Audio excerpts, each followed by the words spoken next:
Hello les amis, j'espère que vous allez bien. On se retrouve sur la chaîne Motographie pour un nouvel épisode du Fast Lap. Et oui, après un mois de trêve estivale, enfin la F1 est de retour et sur un circuit magnifique, j'ai nommé le circuit de Zandvoort aux Pays-Bas. Allez, je vous propose maintenant de découvrir en détail ce tracé à la fois mythique et très apprécié des pilotes aujourd'hui. Allez, c'est parti.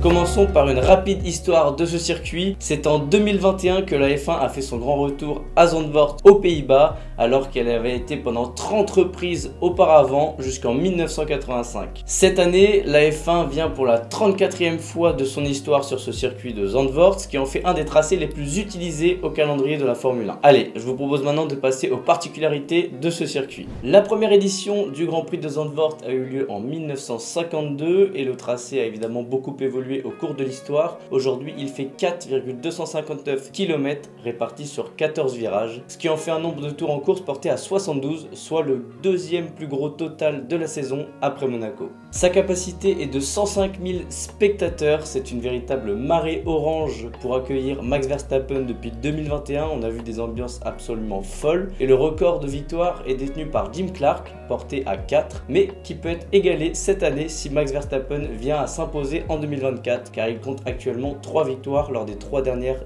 éditions. Allez, maintenant on va passer à l'analyse du circuit avec dans un premier temps le secteur 1, les montagnes russes. Le circuit de Zandvoort est l'un des circuits du calendrier où il est le plus difficile de dépasser. Les pilotes s'élancent sur une ligne droite courte de 700 mètres à peine, soit l'une des plus courtes du calendrier, avant d'arriver sur l'une des opportunités de dépassement les plus importantes du tour à Zandvoort, sur le virage 1, donc le virage nommé Tarzan, qui porte très bien son nom car les pilotes se jettent à la corde comme s'ils se jetaient dans le vide. Ce virage est un long virage sur la droite, en dévers, où donc les plus téméraires pourront tenter un énorme freinage avant de plonger sur cette corde. À la sortie du virage de Tarzan, la piste s'élève sur une légère courbe sur la droite à l'aveugle. Cette courbe sur la droite mène directement au premier banking du circuit de Zandvoort, un des plus mythiques du calendrier. C'est un banking sur la gauche à 19 degrés. Retenez bien ça, 19 degrés, c'est énorme, c'est le virage le plus raide de la saison. Et ici, plusieurs trajectoires sont possibles. En course, les pilotes auront tendance à plus aller chercher la corde, tandis qu'un pilote à l'attaque verra donc prendre l'extérieur pour garder un maximum d'élan pour pouvoir tenter un dépassement dans les virages qui le suivent. Malgré cela, les dépassements seront très difficiles ici, car les pilotes ensuite entrent dans une portion de plus de 500 mètres où la piste ne dépasse pas les 10 mètres de large. L'asphalte ne cesse de monter puis de descendre, ce sont des véritables montagnes russes et ici pas le droit à l'erreur. La moindre roue, que ce soit dans l'herbe ou sur un vibreur un peu trop haut, et l'erreur est vite arrivée et ici elle se paye cash. Le premier secteur se termine sur le virage 7 à l'aveugle et en descente, et tout ça à plus de 250 km/h. Bienvenue dans le virage de Chevlac. Ici aussi c'est le bac à gravier qui délimite les limites de piste, alors attention, pas le droit à l'erreur, sinon c'est tout droit dans le mur. Allez, je vous propose maintenant de passer au secteur 2 et attention aux vibreurs. Une fois ce premier secteur passé, les pilotes auront certes fait le plus dur, mais attention, la suite n'est pas reposante, bien au contraire. L'enchaînement des virages 8 et 9 sont deux courbes sur la droite qui se prennent à très haute vitesse.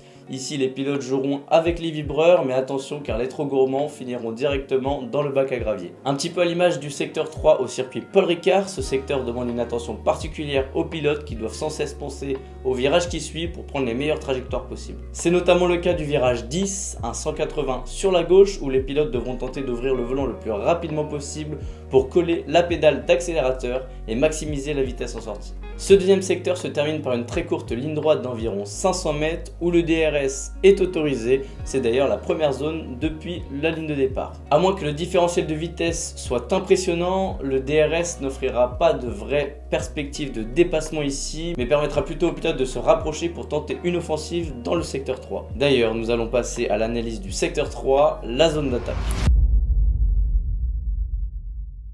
Après cette courte ligne droite vient un énorme freinage pour entrer dans le stade, avec dans un premier temps un virage à 90 sur la droite, puis ensuite un 180 sur la gauche. Une légère ligne droite amène ensuite les pilotes sur l'avant-dernière courbe du circuit sur la droite et qui se passe à moyenne vitesse. Ici encore une fois, les pilotes devront jouer avec les vibreurs sans pour autant être trop gourmands, sinon c'est une nouvelle fois le bac à gravier qui s'ouvre à eux. Si cette courbe ne représente aucun danger au premier regard, c'est notamment là que se conditionnera l'accélération pour pour toute la ligne droite des stands, donc attention à ne pas la louper car elle pourrait pénaliser le pilote jusqu'au premier virage. Le tour se termine par un dernier virage en banking, cette fois-ci de 18 degrés et sur la droite, ce qui est légèrement moins que le précédent. Celui-ci notamment se passera pied au plancher et les pilotes arriveront sur la ligne droite des stands avec une nouvelle fois une zone de DRS. Le tour du circuit de Zandvoort est alors terminé et c'est reparti pour un tour. En définitive, le circuit de Zandvoort a été le théâtre de nombreuses batailles en piste ces dernières années, avec notamment un Grand Prix l'année dernière qui était totalement fou. En général, c'est Max Verstappen qui gagne ces dernières années. On verra si cette année il réitérera pour la 4e année consécutive. En tout cas, l'ambiance est exceptionnelle sur place, surtout